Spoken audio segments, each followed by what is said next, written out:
obra clássica de Rui Barbosa, de 1931. Nela, o autor afirma: todas as crises que pelo Brasil estão passando e que dia a dia sentimos crescer aceleradamente, a crise política, a crise econômica, a crise financeira, não vêm a ser mais do que sintomas, exteriorizações parciais, manifestações reveladoras de um estado mais profundo de uma suprema crise, a crise moral. Em 1992, esse trecho foi utilizado por Barbosa Lima, sobrinho, como introito à denúncia que apresentou contra mim. Ruínas de um governo. É a expressão de Rui Barbosa para invocar as crises que atingiram o Brasil nos anos 30. Senhor presidente, jamais o Brasil passou como hoje por uma confluência tão clara, tão entrelaçada e aguda de crises na política, na economia, na moralidade e na institucionalidade. Chegamos ao ápice de todas as crises. Chegamos às ruínas de um governo, às ruínas de um país. Este é o motivo pelo qual aqui e agora discutimos possíveis crimes de responsabilidade da Presidente da República. Não discutimos crimes comuns, isto é pacífico. A estes a Constituição reserva o juízo do Supremo Tribunal Federal.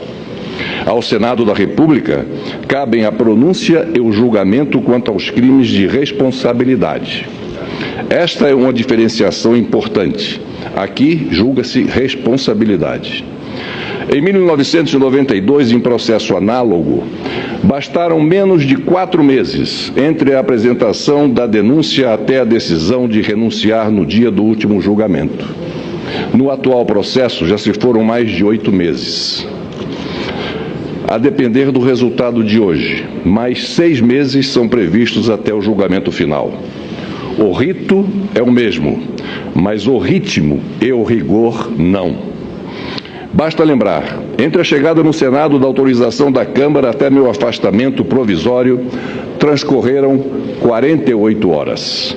Hoje estamos há 23 dias somente na fase inicial nesta casa. O parecer da comissão especial que hoje discutimos possui 128 páginas. O mesmo parecer de 1992, elaborado a toque de caixa, continha meia página, com apenas 2 parágrafos. Isso mesmo, 2 parágrafos. O tempo é outro, senhor presidente. Em 1992, fui instado a renunciar, na suposição de que as acusações contra mim fossem verdadeiras. Mesmo sem a garantia da ampla defesa pelo Congresso, em todas as fases, me utilizei de advogados particulares. 2 anos depois, fui absolvido de todas as acusações do Supremo Tribunal Federal. Portanto, dito pela mais alta Corte de Justiça do país, não houve crime. Mesmo assim, perdi meu mandato e não recebi qualquer tipo de reparação. Pelo contrário, depois da renúncia, recorri ao próprio Supremo Tribunal para ao menos reaver os direitos políticos que me cassaram.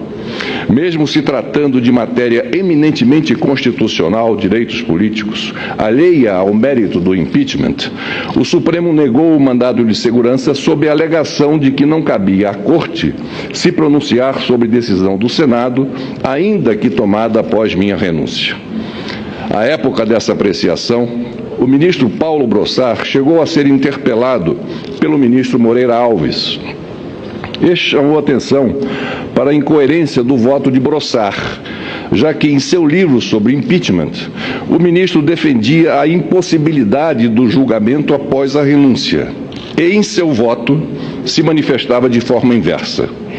Ao se defender, Brossard se limitou a dizer: ministro Moreira Alves, livro é livro, voto é voto. E para se justificar, assinalou: aspas, absolutória ou condenatória, justa ou injusta, sábia ou errônea, da decisão do Senado não cabe recurso direto ou indireto. Mas isto não é novidade. Todo órgão, seja de que natureza for, que decide em única ou última instância, decide inapelavelmente, acerte ou erre, encerra Brossard. Desculpem-me por voltar no tempo, mas o momento exige. Ainda na denúncia de 92, Lima Sobrinho pregava e até profetizava. Escreveu ele: nos regimes democráticos, o grande juiz dos governantes é o próprio povo. Representar o povo significa, nos processos de impeachment, interpretar e exprimir o sentido ético dominante diante dos atos de abuso ou traição da confiança nacional. A suprema prevaricação que podem cometer os representantes do povo em processos de crime de responsabilidade consiste em atuar sob pressão de influências espúrias ou para a satisfação de interesses pessoais ou partidários. Em suma, o presidente é de ser julgado com base nos largos e sólidos princípios da moralidade política, encerra Lima Sobrinho. Pois bem, senhor presidente, todas as tragédias que se podem imaginar reduzem-se a uma mesma e única tragédia: o transcorrer do tempo. É o mesmo tempo imperioso do mundo que nos traz à razão. É nesta quadra de adversidade para uns e tragédias para outros que constatamos que o maior crime de responsabilidade está na irresponsabilidade pelo desleixo com a política, na irresponsabilidade pela deterioração econômica de um país, na irresponsabilidade pelos sucessivos e acachapantes déficits fiscais e orçamentários, na irresponsabilidade pelo aparelhamento desenfreado do Estado que o torna inchado, arrogante e ineficaz, na irresponsabilidade pela ação ou omissão perante obstruções da justiça. É crime de responsabilidade, senhor presidente, a mera irresponsabilidade com o país, seja por incompetência, negligência ou má-fé. Mas não foi por falta de aviso. Desde o início deste governo, fui ao longo dos anos a diversos interlocutores da presidente para mostrar os problemas que eu antevia e que desembocaram nesta crise sem precedentes. Falei na minha convicção, dentro da minha convicção, dos erros na economia, na excessiva intervenção estatal, nas imprudentes renúncias fiscais. Falei da falta de diálogo com o parlamento. Nos raros momentos com a presidente, externei minhas preocupações, especialmente quanto à sua reeleição, após a sua reeleição, quando sugeri a ela uma reconciliação de seu novo governo com seus eleitores e com a classe política. Sugeri que fosse à televisão pedir desculpas por tudo que se falou na campanha eleitoral, desmentido depois por seus próprios atos nos primeiros meses do atual mandato. Alertei-a sobre a possibilidade de sofrer impeachment, mas não me escutaram. Coloquei-me à disposição, ouvidos de mercador. Desconsideraram minhas ponderações, relegaram minha experiência. A autossuficiência pairava sobre a razão. Contudo, senhor presidente, reafirmo que, em amplo contexto, o todo dessa obra em ruína da atual administração tem também um pano de fundo ainda invisível para muitos: o sistema presidencialista adotado por nossa República. Lá se vão 127 anos de crises e insurreições, de revoltas e conflagrações, de golpes e revoluções. Suplantada a aristocracia imperial, superamos a oligarquia republicana. Convivemos com o estado de sítio, com o estado de exceção. Enfrentamos ditaduras civil e militar e ainda hoje estamos em processo de redemocratização. Sob o presidencialismo, usufruímos tão somente de espasmos da democracia. Não há mais como sustentar um sistema anacrônico, contaminado e deteriorado em sua essência, em sua prática e nos exemplos traumáticos de nossa República. Basta dizer que de 1926, com Arthur Bernardes, até 2011, com Lula, nenhum presidente da República transmitiu o cargo a seu sucessor sob as mesmas regras que recebeu do antecessor, tendo eles cumprido integralmente seus respectivos mandatos. Pelo visto, aquelas exceções serão mais uma vez quebradas, recomeçando um novo ciclo de instabilidades. Não podemos mais rechear nossa história com deposições, suicídio, renúncias e impedimentos. Não existe fórmula mágica dentro do nosso presidencialismo, ainda mais com uma lei nos moldes da 1079, a ressurrecta, que dá margem a permanentes ameaças a qualquer governo. Não há como recuperar esse modelo de coalizão, de cooptação e fisiologismo que envergonham a classe política. Enfim, não há como continuar tentando formar um número salvador simplesmente somando zeros. Os partidos, mais do que votar, precisam formular políticas. Por tudo isso, o sistema está em ruínas. E ruínas, senhor presidente, demandam reconstrução. Reconstrução requer determinação que, por sua vez, exige conscientização e admissão da verdade. Há 11 anos vimos o choro de parlamentares decepcionados com as agruras e a verdade crua de um partido. Hoje, envoltos em tormentos muito piores, não vemos sequer uma lágrima. Uma lágrima de constrangimento que seja. Ao contrário, o que se vê é a defesa rouca, cega, mouca e intransigente. Entre retóricas e evidências, entre quimeras e realidades, entre golpe e a farsa do golpe, apesar de tudo e por tudo isso, a população brasileira evoluiu na participação política.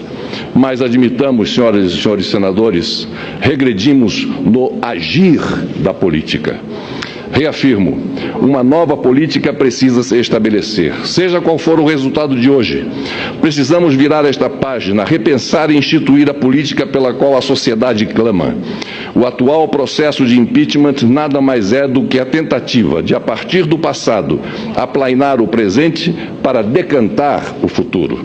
Um futuro em que precisaremos conciliar uma altiva e corajosa voz de comando do Executivo com a moderadora e conciliadora voz do Legislativo.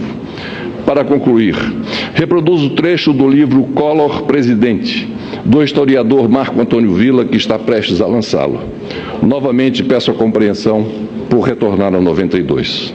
Mas a lucidez do texto reflete o que aqui vivemos. Diz o autor, e aqui abro aspas: fatos posteriores, já no século XXI, amplificaram o significado da ação ou inanição de Fernando Collor no auge da CPI e da denúncia na Câmara dos Deputados por crime de responsabilidade.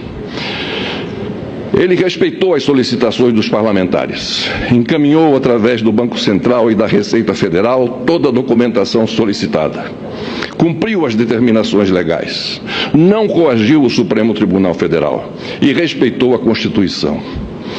Isso tudo em meio ao maior bombardeio midiático de nossa história e tendo de conviver com uma acelerada tramitação da denúncia e depois do processo, que criou obstáculos à plena defesa. Aceitou o afastamento e se preparou para a defesa no Senado. Perdeu. Buscou reparações na Justiça, defendeu-se em vários processos e acabou absolvido em todos eles, os que envolviam atos quando do exercício da presidência da República. A renúncia de Fernando Collor, o impeachment nunca ocorreu, deu a ilusão de que as instituições forjadas pela Constituição de 88 tinham passado no teste. Ledo engano. Acontecimentos posteriores e mais graves demonstraram que a consolidação do Estado democrático de direito é um longo processo, tarefa de várias gerações. A crise de 92 não passou de um momento de ampla e complexa rearticulação das elites política e econômica no interior do Estado, posicionando-se para embates que acabaram sendo travados ainda na última década do século XX e no início do século XXI por aqueles que tinham quadros, mais do que programas, para gerir a coisa pública. Encerro, senhor presidente, dizendo: a história me reservou este momento. Devo vivê-lo no estrito cumprimento de um dever. Porém, inspiro-me no ensinamento de Holbach. Tudo nos prova que a cada dia nossos costumes se abrandam, os espíritos se esclarecem e a razão conquista terreno. Muito obrigado, senhor presidente. Cumprimento o senador Fernando Collor pelo grande registro histórico que proporciona a essa histórica sessão. Ontem, me permitam lembrar, eu fiz questão de dizer aqui da tribuna da presidência do Senado Federal que essa lei do impeachment, essa lei 1079, é por si só um fator de desestabilização. Eu acho que esse é o ensinamento que a crise tenta mais uma vez fazer. Nós não entendemos, o Legislativo entendeu menos, o Executivo entendeu menos ainda o que aconteceu em 2013, e hoje generalizar esse discurso, generalizar a responsabilidade é um erro histórico, é um erro histórico de todos nós. O que houve com a repetição de erros é que o governo perdeu a centralidade da nação, perdeu a defesa do interesse nacional. Nós deixamos de fazer aqui, ao longo dos anos, o aperfeiçoamento institucional, inclusive mudando essa lei, fazendo a reforma política e demonstrando, sobretudo, o quanto é difícil esse processo de construção democrática. Eu, mais uma vez, quero cumprimentar o senador Fernando Collor pelo histórico depoimento e quero cumprimentar todos os senadores pelo altíssimo nível com que essa sessão está sendo levada. Eu tenho a satisfação de conceder a palavra ao senador Antônio Carlos Valadares.